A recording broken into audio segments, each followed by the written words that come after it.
บายดีสบายดีพ่อแม่พี่น้องเนาะพบกับซองเบาแพงเสกอเสเคยตอนนี้เบาแพงตื่นแต่เช้าเนาะจะมาทายมีนักท่องเที่ยวจะขึ้นบอลลูนเนาะหลายทายให้พี่น้องพ่อแม่พี่น้องได้เบิ่งเนาะไปเบิ่งนำกันพี่น้องข้าเจ้ากำลังสูบบอลลูนกำลังสูบรวมเขาเนาะบ่ายจะให้นักท่องเที่ยวขึ้นบอลลูนพี่น้องจะติดตามเบิ่งนำกันเด้อจะเป็นบรรยากาศตอนเช้าๆเลยแบบนี้เลยพี่น้อง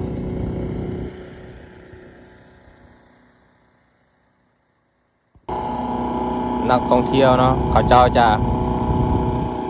ขึ้นชมบรรยากาศตอนเช้าๆแบบนี้เลยพี่น้อง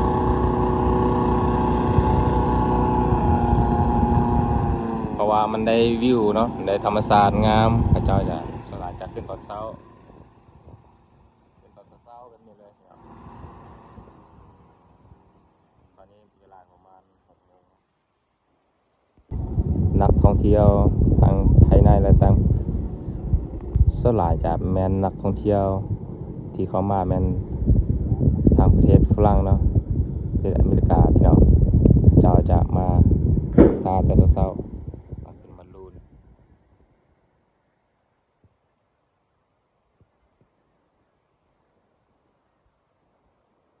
ขั้นตอนการสูบ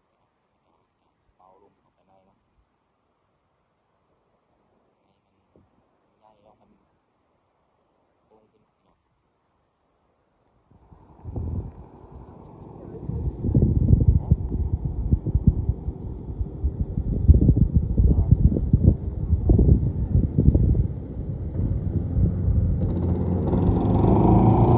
ตอนนี้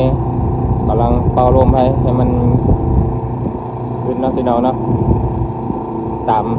เบิ่งไปนำกันเด้อพี่น้องสลายตอนเช้าแบบนี้พี่น้องเขาเจ้าจะขึ้นกับตอนหัวแรงจะ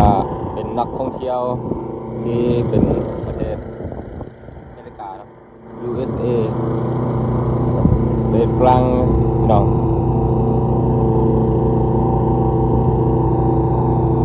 เราจะเยี่ยมขึ้นบอลลูนจะมีหลายจุดเนาะที่เขาเจ้าปล่อยแต่บ่แพงจะมาท่าที่มีจุดนี้เนาะพี่น้องทิ้งท้ายให้พ่อแม่พี่น้องได้เบิ่งเนาะ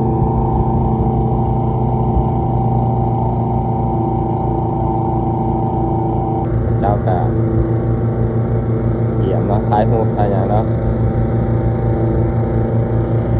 เฮลโล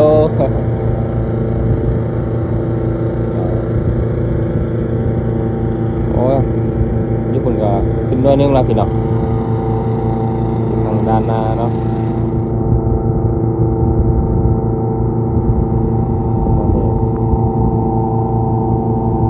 โอ้ได้ครับพี่น้องแล้วสูบลมเขาเราโน้ยมึงไงพี่น้องว้าวว้าวงามขนาดพี่น้องโอ้ยิงหน่อยนึงเนาะจะขึ้นทางด้านหน้าบอย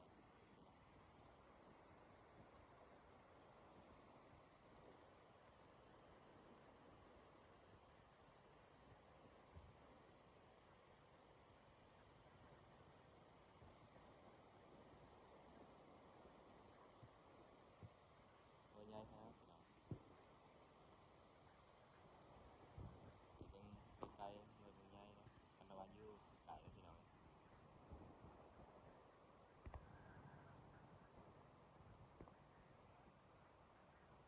ทีมงานเนาะที่ว่าเป็นคนลาวพี่น้องก็เป็นบริษัทโซลาร์เป็นบริษัทของจีนโซลาร์โอ้หลายหน่วยแล้วพี่น้องที่เขาเจ้าปล่อยเนาะขึ้นจุดเกินจุดเลยขึ้นไปแล้วพี่น้องแต่วันนี้มาแพงจะมาทายที่เขาเจ้ากำลังสูบเที่ยวเขาเจ้ากำลังรอทายขึ้นมาดู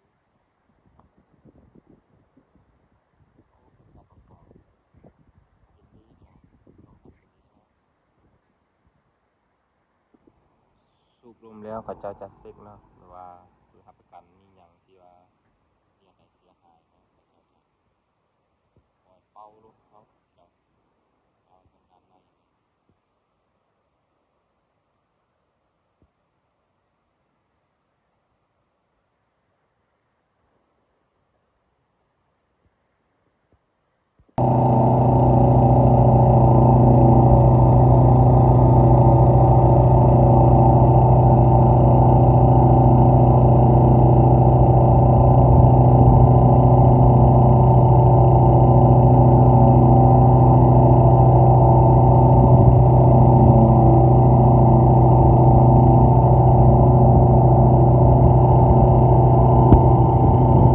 โอ้เริ่มใหญ่แล้วพี่น้อง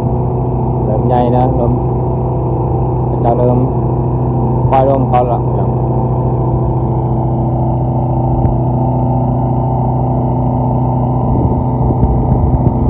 นักท่องเที่ยวก็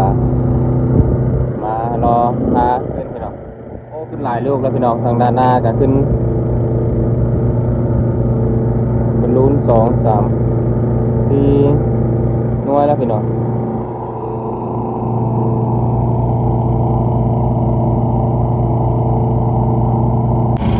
ตอนนี้พี่น้องพระเจ้ากำลังปล่อยลมเนาะหรือว่าปล่อยแก๊สให้บอลลูนให้มันใหญ่เนาะแล้วก็ให้มีลมก็จะให้นักท่องเที่ยวขึ้นพี่น้องเราจะเอาเตาแก๊สใส่บนอันกระตาเนาะที่เป็นกระตาใหม่พี่น้องอ๋อเริ่มขึ้นสูงแล้วพี่น้อง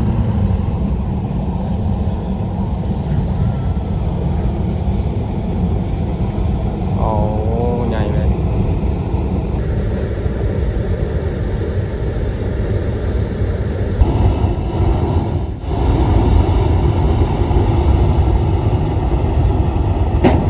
จะมีทุ่งแบบนั้นเลยพี่น้อง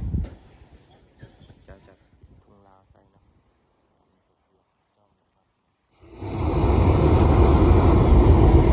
โอ้หลายลูกอีกเจ้า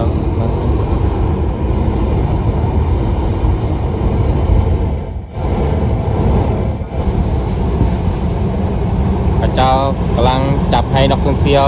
ขึ้นบอลลูนพี่น้องโอ้ได้บรรยากาศแบบนี้เลยพี่น้องอย่าลืมเด้อทุกคนที่เขามาชมคลิปเบาแพงอย่าลืมคอมเมนต์ว่ามาเที่ยววังเวียงอย่าลืม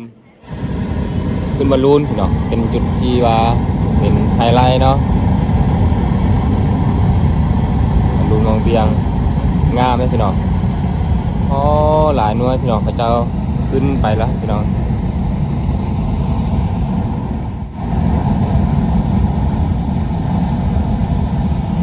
เขาเจ้าจะมีคนจองแล้วก็บังคับลาก่อนแต่ให้มันขึ้นพี่น้อง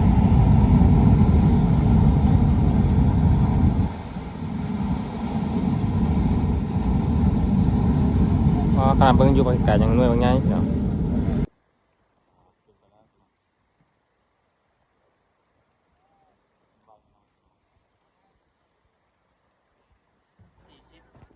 ว่าพี่น้องมันหลายหน่วยเนาะ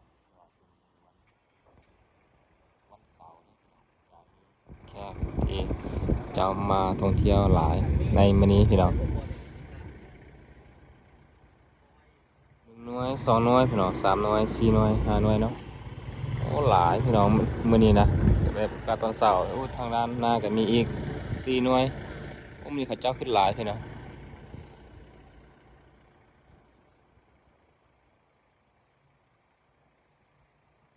คนที่มาชมคลิปบ่าวแพงอย่าลืมเนาะกดไลค์กดแชร์แล้วกดคอมเมนต์เนาะกดติดตามกันเด้อต่อไปจบคลิปเพียงเท่านี้พี่น้องก็คำว่าสบายดี